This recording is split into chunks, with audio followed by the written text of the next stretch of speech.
کو اللہ نے اختیار دیا ہے کہ محبوب اگر آپ چاہیں بطحا اور مکہ کو سونا اور چاندی کا بنا دیا جائے اور آپ کے لیے ہر طرح کی آسودگی میسر ہو۔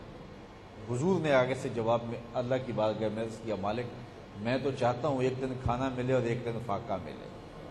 جس دن کھانا میسر آئے تیرا شکر ادا کروں، جس دن فاقہ ہو تو میں صبر کروں۔ اگر حضور علیہ الصلوۃ والسلام آسودہ زندگی کو اختیار کر لیتے تو قیامت تک آنے والے غرباء کے لیے غربت کاٹنا مصیبت بن جاتی۔ تو حضور نے قربانی دے کر کے اپنی سنت قائم کر دی۔ جو شخص دولت کی فراوانی میں زندگی گزارے گا اس کے لیے تو آسان ہے ہی ہے، مشکل تو تھا اس کے لیے کہ جو کلفت میں، جو اذیت میں، جو غربت میں زندگی گزارتا ہے۔ اب اس کے سامنے حضور کی مثال موجود ہے کہ آقا کریم علیہ السلام کے لباس کو کئی پیبند لگے ہوئے ہوتے ہیں، تو اس کے لیے کوئی مشکل نہیں ہوگا جب اس کے لباس کو پیبند لگے ہو۔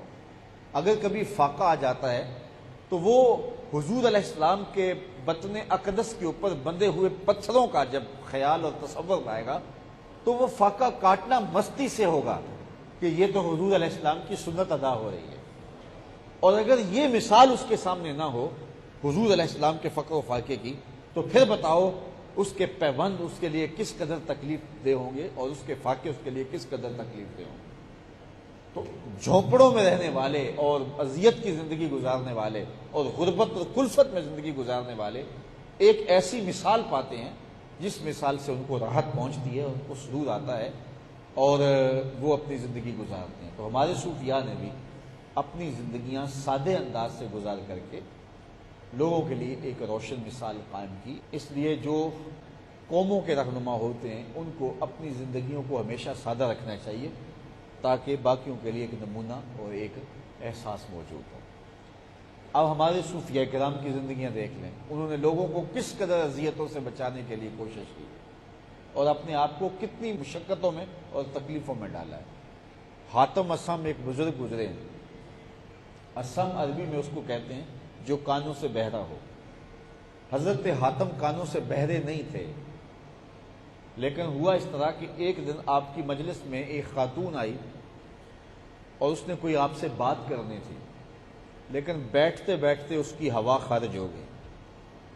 تو سرے مجلس ایک مرد کی ہوا بھی خارج ہو جائے تو وہ بھی شرمندگی محسوس کرتا ہے، چہ جائے کہ عورت ہو۔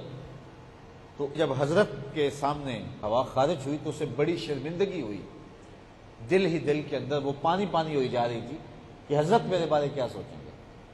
لیکن جب حضرت نے کوئی تاثر نہیں دیا اور جب وہ آپ سے بات کرنے لگی تو آپ نے ایسے کان پہ ہاتھ رکھ کے کہا ذرا اونچا بولنا، تو اس کی شرمندگی ختم ہو گئی۔ میں خام خواہ پریشان ہو رہی تھی، حضرت تو بہرے ہیں، اور اس نے بڑی تسلی کے ساتھ اپنی بات کہی۔ پھر جب تک حضرت حاتم نے دیکھا کہ وہ خاتون زندہ ہے اتنی دیر تک بہرے بنے رہے کہ اس کو جب بھی پتا چلے گا کہ حضرت بہرے نہیں ہے تو اس کو تب شرمندگی ہوگی۔